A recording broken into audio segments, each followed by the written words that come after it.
Magandang umaga po. Ito naman po tayo. Ito po si Toto Bunyog Kausing na ito ay lumalaban para sa katarungan base sa katotohanan. Ako po ay humihingi ng suporta sa inyo at continue nyo i-like, i-subscribe, i-share at saka i-invite pa ang ibang mga kamag-anak at kaibigan ninyo na mag-join sa aking channel. Kasi kailangan talaga natin dumami ang atin na channel para mag-successful tayo, magtagumpay tayo sa ating mga minimithi para sa ating lahat, para sa pamahalaan, para sa ating mga kinabukasan. Sa madalit sabi, naglilipanan na po na parang anay ang mga bulati ng mga korap na tao sa opisyal sa ating bayan. Pag binanggit ko, hindi ko kayang bilangin sa aking mga kamay sa dami nila. Pero yan lang pangako ko, hiningi ko sa inyo na tulungan niyo ko sa pagdasal muna. At habang isa-isahin ko sila na babanatan kasi wala na pong ibang paraan kundi babanatan sila. Ang unang mga tiwali na gusto ko babanatan ay yung mga nasa COMELEC, ang pinangungunahan ni George Erwin Garcia, na hanggang ngayon po ay yung pangako nila na bubuksan ang balutan ng Santo Tomas, Batangas, lahat ng mga presinto sa kanilang pangako na buksan para maihambing ang resulta ng manual na bilangan doon sa Smartmatic para magkaalam-alaman kung talaga bang may imbento ang Smartmatic o wala. Hanggang ngayon po, pangako po nila yan. Hanggang ngayon hindi nila tinutupad. So ang ginawa ngayon ng mga grupong tiintrayo na pinangakuan, kasi kakampi ko rin yan, ay nagsampa po sila ng mandamo sa Supreme Court. Unfortunately, yung Supreme Court hindi tinitingnan na isang mahalagang issue ito. At hanggang ngayon po, pwede nating sabihin inuupuan ng buong Korte Suprema at walang aksyon, wala man lang desisyon na nagsabi denied o hindi tinatanggap ang petition for mandamos. So anyway, marami ito lahat. Sa ngayon, pag-usapan natin, mga ibang grupo na naman, isang sekta naman. Ito naman po ay mga mamahayag, mga naglilimbag na mga balita, mga broadcaster na pinatay noon sila. Kung hindi ako magkali, 32 silang pinatay noon sa Ampatuan Massacre. Actually, 33. Sa listahan yung isa, hindi lang makita ang katawan, kaya 32 lang ang official na listahan. So sa ngayon, nangyari po yun November 23, 2009 sa panahon po ni Gloria Macapagal Arroyo. Ano na po ngayon, malapit na naman ang anniversary, 15th anniversary, pang-15 na pagmasaker sa Ampatuan sa Maguindanao. So sa pang-15, sa ngayon na nag-uusap tayo, ay nasentensyado na po halos lahat. Sentensyado ang isa pa nga, namatay dyan yung isa sa main actor na si Governor Dato Andal Ampatuan. Namatay po siya sa loob ng bilangguan habang naglilitis. At ang anak niya na sa talagang yung tinatawag na principal by direct participation na si Dato Unsay Ampatuan ay buhay pa at nakakulong. So sa ngayon po, marami pa pong iba na hindi nahuli at hindi pa rin nalilitis. So pinapalagay na lamang natin yan na siguro patay na mga yon. At anyway, kung ako naman tanungin mo, hindi po ako pamilya ng mga namatayan. Pero kung ako tanungin niyo po, bilang isang dating abogado, ay sapat na rin siguro ang sentensya. Sa kulong, meron na. Ang pinaka-problema po, na iniwanan na sila ni Dato Ismael Toto Manguda Dato, na dati humihingi ng tulong sa kanila para masentensyahan yung mga Ampatuan.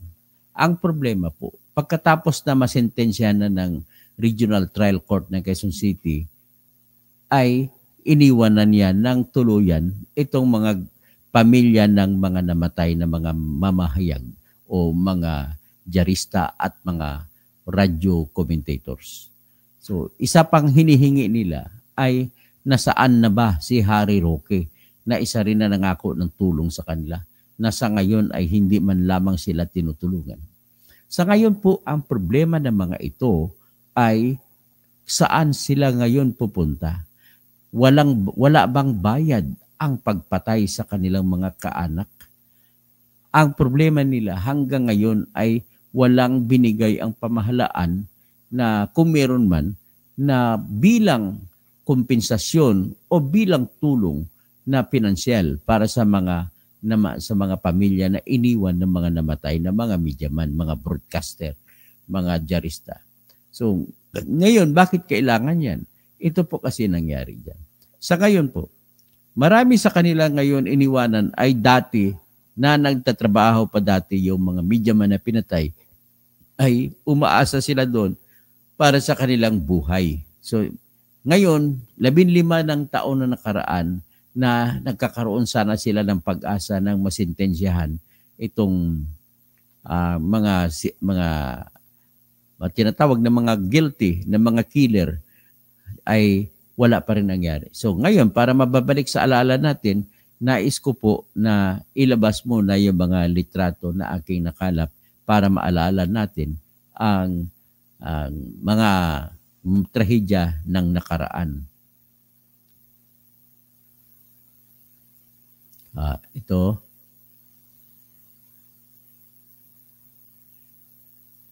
Uunahin muna natin itong hindi mga karumal-dumal kasi mga litrato, pinipili ko lang. So yan muna ang aking pepresenta na kung saan ay makikita ninyo dyan yung mga kaanak na mga namatay na mediaman ay nagsisindi ng kandila. Okay? So ipakita ko rin itong isa pa. Siguro yung balita kasi sa ngayon, bumisita po sila, ang mga pamilya, sa lugar kung saan nangyari po yung tinatawag na massacre. At sila po ay nagsindi rin ng kandila roon. So ngayon, ipakita ko muna yung alaala ng bakho na dumurog at mga alaala ng mga sasakyan na dinurog ng bakho. Ito po yun.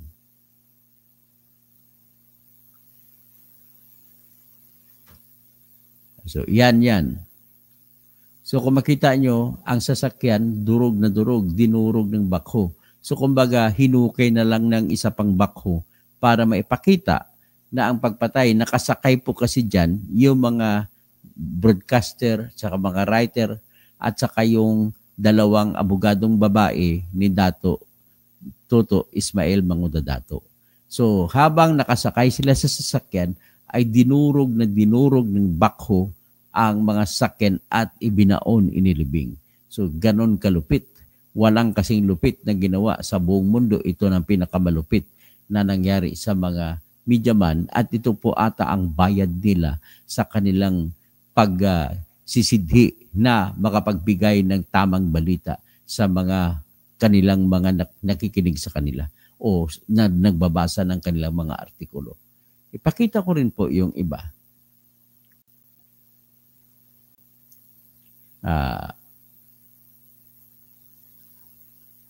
Mayroon pang ibang litrato. Ito mga listahan ng mga litrato, ipakita ko rin.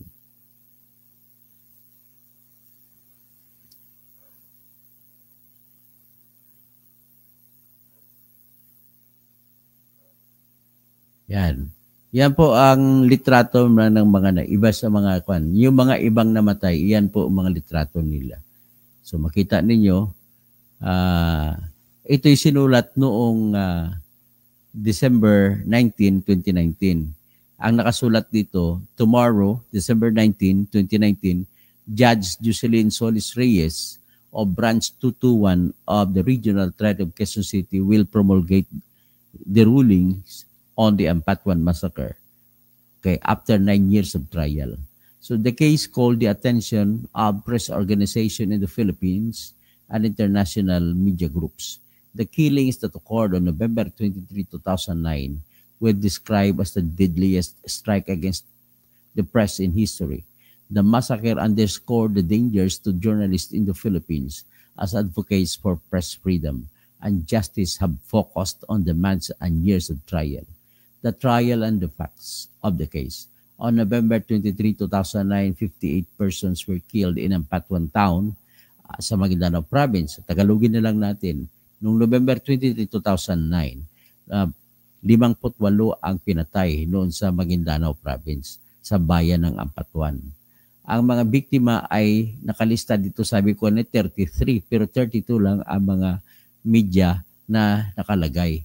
So, 2 abogado ang pinatay na babae at 6 na mga nadamay na mga motorista na dumadaan lang. At ang isa, ang nadamay din ang asawa at mga kapatid ni Dato Toto Ismael Mangundo Dato. Na ng panahon na yon ay si Toto Mangundo Dato ay Vice Mayor ng si Ginalyn Plano, ang Vice Mayor siya ng isang bayan sa Buluan.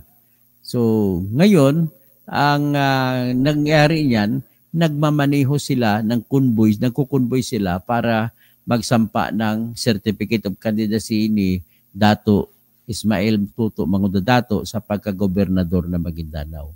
So kasama nila doon sila lahat. Ang iniisip kasi ni Toto Mangundo Dato ay kung kasama ang media sa pagsasampa ng kaso ay hindi sila gagalawin. So diyan din po sila nagkakamali at ginalaw po sila. So ang paggalaw ay pinatay po sila lahat. So nung sinalubong sila ng checkpoint ay inutusan ang mga sasakyan na umakyat sa bulubundukin bahagi ng kalsada ng Ampatuan, Maguindanao. At nung nandoon na sila sa looban ay saka sila pinagratrat ng mga bala, ng baril. At habang nasa loob silang sakyan na sa tingin ko ipatay na, pinukpok pa ng bakho ang lahat ng sasakyan kung saan sila at ibinaon na sa naghukay na ginawa ng bakho na ganun. Habang nasa loob silang sakyan ay binaon ang sakyan. Ganun po ang nangyari dyan. At may mga testigo na tumistigo at nalaman kung saan kaya nahukay, kung saan ang mga nilibing nilagay.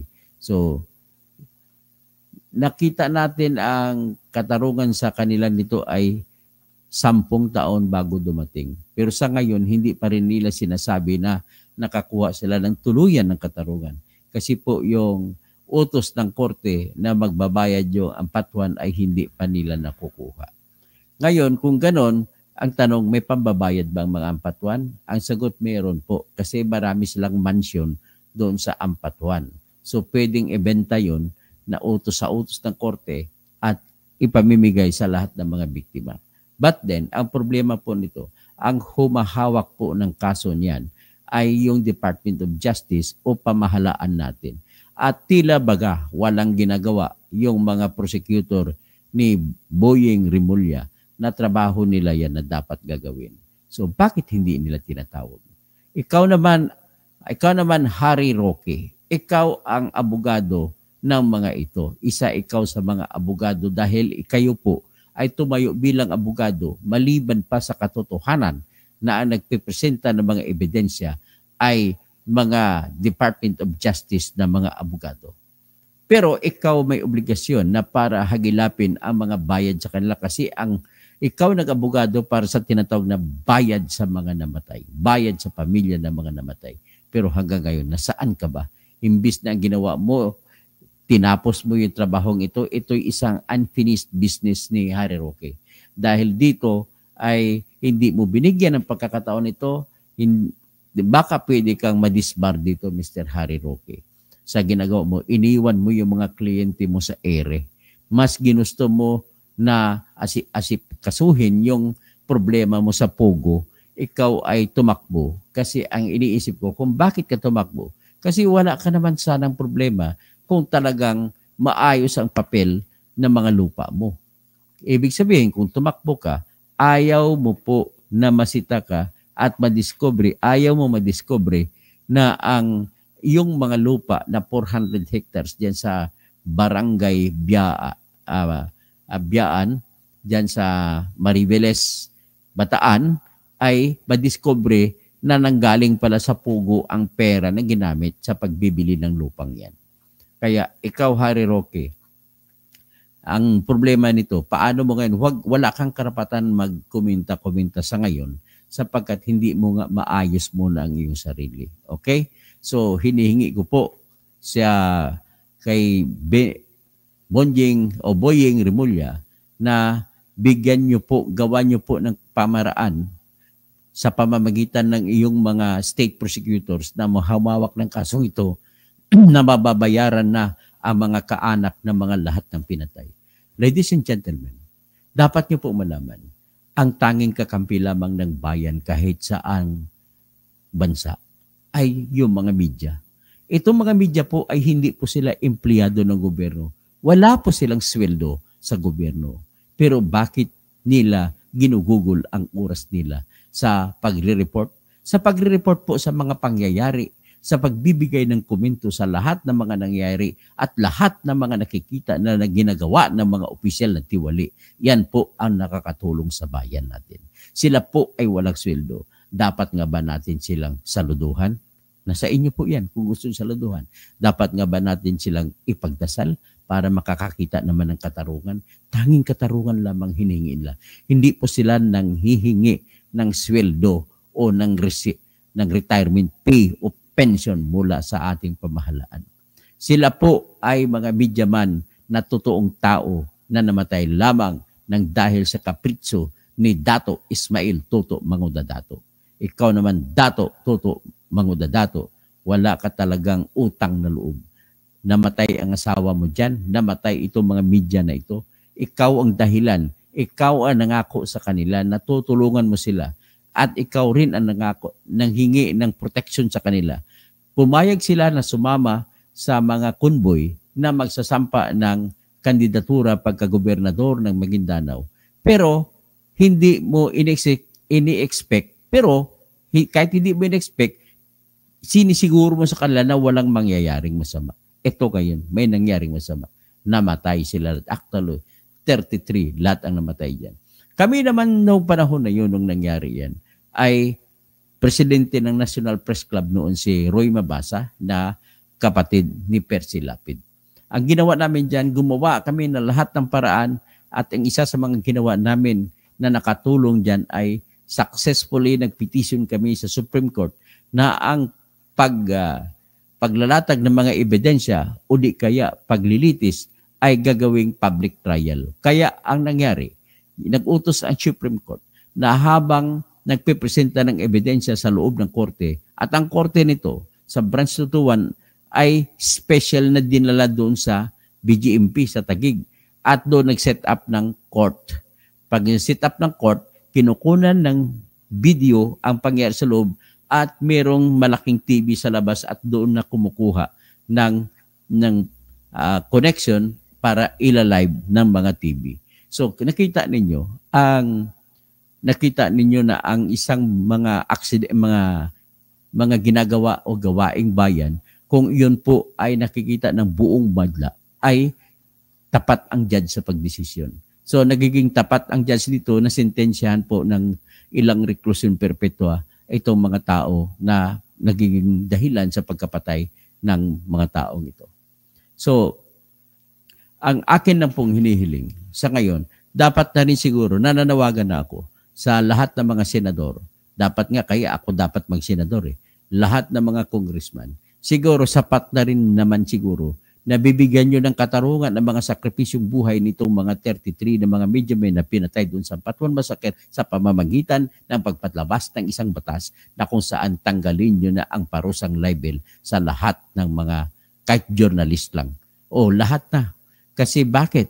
Ang solusyon po dito, tingnan mo, sila po mga pinatay ay sila po ang kumakatawan sa mga katotohanan na mapaparating sa lahat ng mga umaasa sa kanila, nakikinig sa kanilang mga radio station at bumabasa ng kanilang mga panunulat.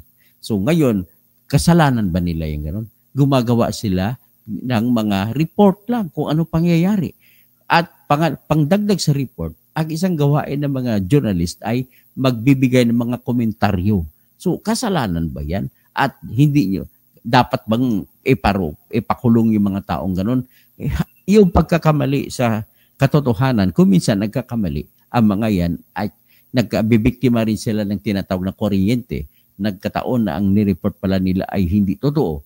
Kasi alam mo naman, nagnilipa na ang mga tinatawag na mga nagbebenta ng mga katiwalian at nagbebenta ng mga kasinungalingan. Kaya hindi natin masasawata. Alam mo, imaginein mo kung wala na talagang mga reporter.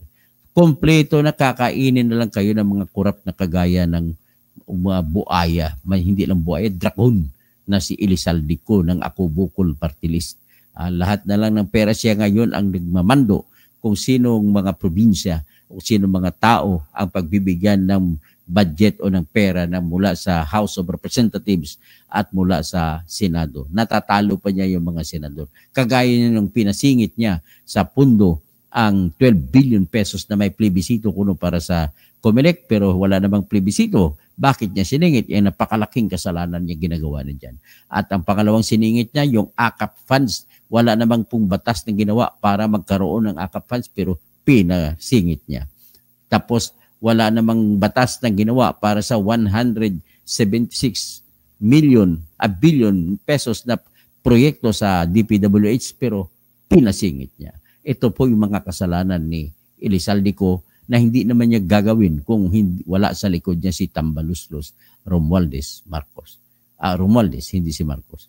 So, ganun po ang aking pakiusap. Saan na po ba ang katarungan sa mga lahat ng 33 na pinatay dyan sa Ampatuan Massacre? Okay. So, I'm calling out, shout out na lang ako, Raul Balabo. Kumpiskahin na lahat ng mga ari-arian ng mga kriminal at ibenta upang mabayaran ng mga biktima. Gregorio Babaran, good morning. Aming Dr. Attorney Engineer Causing. Romel Bengson, 192.168.0.2. Multo na kinakatakutan ni Garcia. Tama po kayo. Danilo Rapisora, good morning Sir Toto. Jesse Naarbi, good morning Toto Causing. Rogelio Kakatapano sa Los Angeles, California. Luis Buenvenido, Sir Toto, what do we now do to help the victims to be properly compensated? Yung gagawin ko nito, siguro ay una, i-call out ko ang lahat ng congressman na gumawa sila man lang ng batas na magbibigay kahit kapiranggot na recognition sa lahat ng mga pamilya ng biktima. Kahit man lang dapat konting compensation lang. Jimmy De Vera, good morning po, Attorney Engineer Toto Causing. Romel Bengson, Toto Causing for Senator Movement at Jury System. Jasmine Celso, good morning, Dr. Toto Causing, kaya natin to. Ami Hibana, hello Dr. Attorney Causing, stay safe and healthy. Romel Bengson, good morning po, Dr. Engineer Causing. Mary Grace Santos, Cassandra Daisy, Marilo Fabian, Nilo Balayo, Rodolfo San Jose, Baby Luz Zamudio, Luz Bimin on TV, Ruel Kaagbay. So, sa inyo po lahat, no, si Colonel Bong Santa Teresa, magandang umaga at salamat na nanonood ka. Ay magkaroon din talaga ako ng oras yan para sa iyong problema. There is no other solution in that. Sa totoo lang, hindi ko lang nagawa, no? At pupunta na tayo sa Supreme Court. Si John Patrick de Mesa, good morning po. Attorney Bulabo. So anyway, hanggang dito na lang muna tayo at maraming salamat. At mamaya, siguro mag-vlog ako ng iba pang mga bagay. At tungkol naman po sa aking kandidura pagka-Senado, just wait.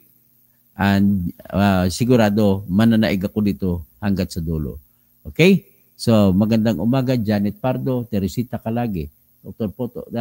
Toto, sana may balik ang iyong, isa rin yan sa gagawin ko, yung pagpabalik ng aking lisensya. So, magandang umaga po sa inyong lahat.